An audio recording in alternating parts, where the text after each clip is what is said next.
It's the 80s Experience on FM 88.5 KSBR with J.J. Buchanan, another amazing band to come out of Southern California during the mid-1970s, well into the early 80s, and well into today. Drummer Burley Drummond from the great band Ambrosia. Burley, how we doing today, my friend? JJ, I'm doing great, and thank you for having me on the show. You got it, my friend. So you grew up here in Southern California, I think in San Pedro, and who were the major influences musically for you growing up as far as drummers?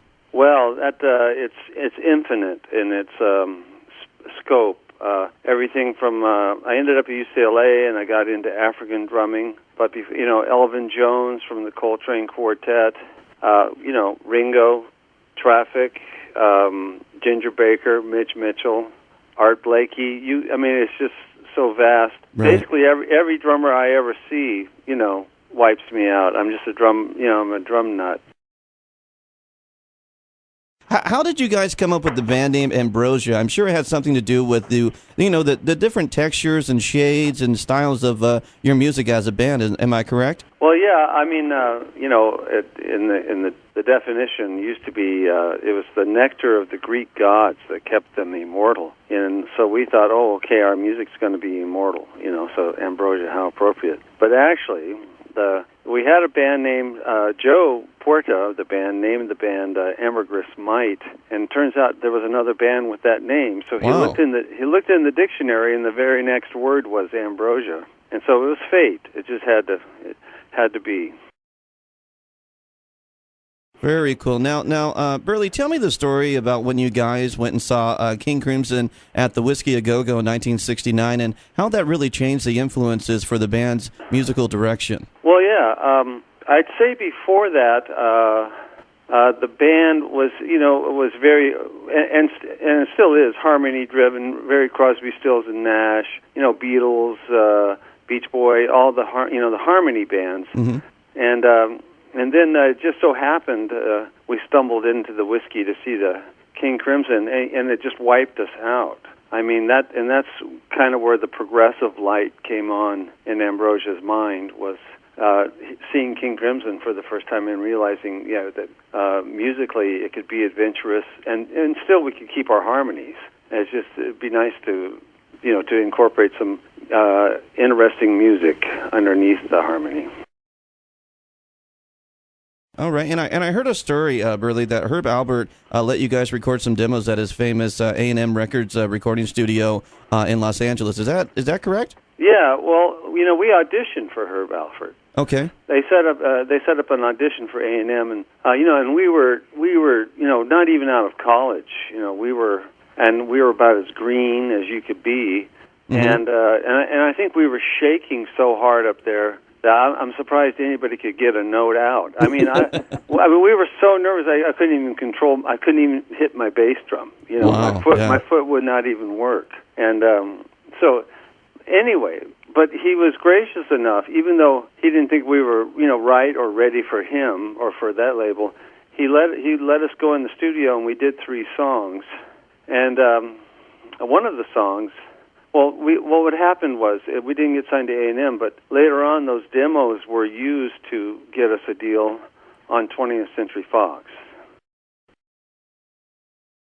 Yeah, I love that track. Now, actually, tell me about that. So the self-titled debut album was actually engineered by Alan Parsons and was released in 1975 and was also home to the band's first top 20 hit single, Holding On to Yesterday. Now, how was that song invented? How did you guys put that together? Well, okay, so the song was written, very early. Well, the hook, I Keep Holding On, was written very early in Ambrosia's get-together, and Joe wrote it. And it was very country. It was almost like a country version of it. And when I joined the band, it was written before I was in the band, that part of it. But it was always very endearing to me that I thought that had great potential, just that hook. So I was always pushing for that song. And I was listening to B.B. King one night, and The Thrill Is Gone came on, and what I wanted to do, I asked the guys if we could approach Holding On with more of a bluesy element, like say B.B. King was cutting it. So what happened was it was the merger of kind of a country-ish song with kind of a B.B. King bluesy approach, and the end result was Holding On Yesterday. Okay, cool. And the band returned back into the studio in 1976 with the album "Somewhere I've Never Traveled," and the record. I remember the record cover itself on the sleeve was folded into like a large pyramid. Is that right? Yeah, you could fold it out into a pyramid. I mean, one of our techs at the time that was working with us was very into pyramid power, so he was, I mean, and we were very adventurous at the time, and why not? It was supposed to keep your razor blades sharp forever. It was supposed to, it would keep other substances, Right. fresh and Right, of course. whatever, and so we did it, and Alan Parsons, by the way, you mentioned him earlier. He co-produced that album with us. He just mixed our first album. Okay. He didn't actually record our first album. Chuck Johnson, another engineer, recorded it. Okay. And Alan came and mixed it after we had heard his version of Dark Side of the Moon. We called him up in Abbey Road. We called Abbey Road looking for him, and he answered the phone. Wow. And that's pretty interesting. Very cool. Very cool. Yeah, I mean, Alan was, George Martin's right-hand man there at Abbey Road Studios when they were doing their last two albums, which is incredible. Yeah, I mean, no, his knowledge of sound is amazing. He's a sound expert for sure. So how were you guys, Burley, how were you guys picked up to become a part of the musical documentary All This in World War II and recorded the Beatles classic Magical Mystery Tour? I love how you guys recorded that too. Oh, well, thanks. That was the brainchild of the Russ Reagan, who was the president of 20th Century Records at that time. And so he discovered most of the artists on that record, like Leo Sayer and Elton John and people like that. Mm-hmm. So he pulled everybody together to do a track, and that album is pretty amazing for the quality of music that's on it. I mean, you've got Elton John and Rod Stewart, and I mean those and Leo Sayer's tracks. Some amazing Lucy. I think Elton did Lucy in the Sky with Diamonds, and it's amazing. I mean, great stuff came out of that album. I think the film was kind of a flop, or became a very artsy thing, but the record is ridiculous. That's always cool to be a part of something like that. Something that was big but not big mainstream, but something like a nugget that some kid can find and be inspired by. Oh yeah, no, and it was a thrill. We got to work with a famous producer named Lou Reisner, who came in and produced. It's amazing. And in the year of 1978, Live Beyond L.A. was released to the world and marked the band's biggest pop breakthrough with the first gold single for you guys, How Much I Feel. What's the background on that particular song, Burley? Well, that song was kind of a blessing and a curse. I mean, it gave us exposure to a kind of a different market. And AM was, AM and FM were separate entities back then. Right. And so we kind of thought of ourselves as, or wannabe Beatles, I mean, we thought we could do any kind of song, any kind of style, because it was all kinds of styles were part of our repertoire, and we had experience playing. I mean, once we started doing some prog stuff, it didn't mean we didn't love R&B anymore. I mean, we love playing R&B, we love playing country, we love pop, and we love prog. So we thought, hey, Dave Pack kind of wrote the genesis of the song, and we thought, let's do it to the best of our ability. And so obviously it came out and became a big hit. But we'd go on the road in like the FM stations. We'd walk in and they were like, they basically called us traitors. Like how could you do this? And there's like, what? We just recorded a song. That's all we did. We just recorded a song. It's like we're not telling you to live your life according to it. It's just right. It's a song. Yeah, that's so funny how FM and AM were so different back then, and now it's completely reversed, where FM is all top 40 and AM is just the underground stuff once again. It's just funny how the revolution of radio has just completely gone, I should say, upside down. Yeah. And then in 1980, Warner Brothers Records released 180, the album, which was produced two great, big, huge hits of that year. The first being Biggest Part of Me, which rocketed to number 3 on the national charts here in America. How did you guys come up with that amazing song, Biggest Part of Me? I mean, if you talk to each individual in the group, they're probably going to have a different answer. Right.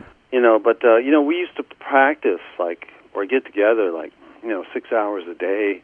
We were playing constantly and writing, there was always 50 songs written for every album and then whittled down.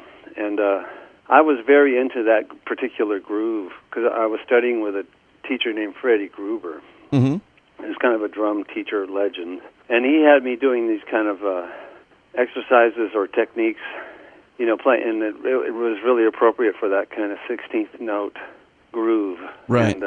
And so, I was just playing it constantly. And I think Ambrosia wrote about 5 songs with that groove, like Living on My Own, Biggest Part of Me, Dancing by Myself. It was all those songs were just because I wouldn't stop playing that groove.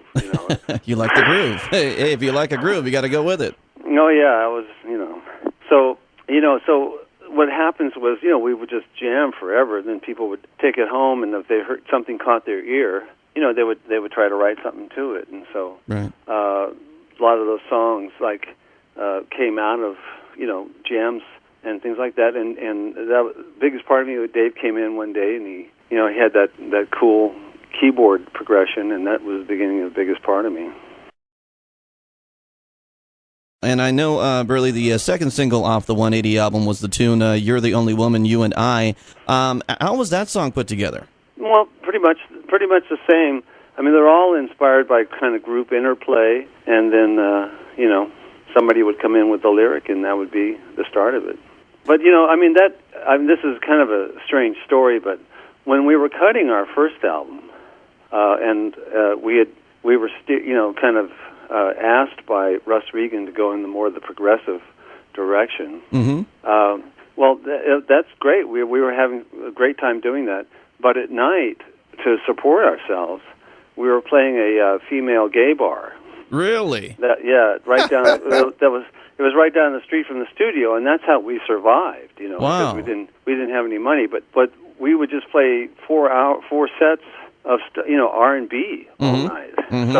So here we are. We're progressive during the day, and then to go get money for food, we go play R&B all night. Huh? That will. Yeah, I mean, Burley, that just means you guys are fantastic musicians that can play, every aspect of music. Well, thanks, but we respect all aspects of music. Right, absolutely.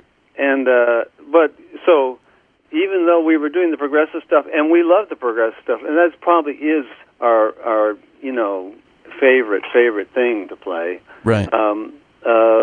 We were nurturing this R&B thing, which kind of manifested itself in later albums.